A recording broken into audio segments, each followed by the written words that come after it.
சூப்பரான சாம்பார் சாதம் வீட்டில் செய்கிறது எப்படின்னு பார்க்கலாம் வாங்க. ஒரு கடாய் எடுத்துக்கோங்க. அதில் கடுகு பொரிச்சுக்கோங்க.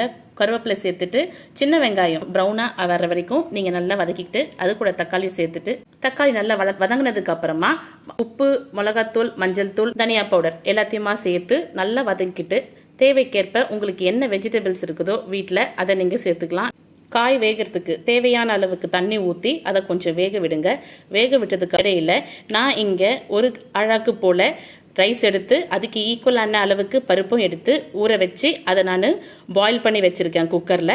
அந்த மசாலா நம்ம வேக வச்சு வச்சுருக்கோம் இல்லைங்களா, வெஜிடபிள்ஸோடு சேர்த்து புளி தண்ணியை அந்த காய் கொஞ்சம் வெந்ததுக்கு அப்புறமா அந்த மிக்சரை எடுத்து நம்ம வேக வச்சிருக்கிற இந்த ரைஸோட சேர்த்து நல்லா கிளறி விட்டுக்கோங்க.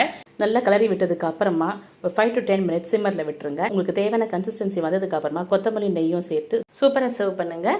சாம்பார் சாதம் ரெடி. பாய்.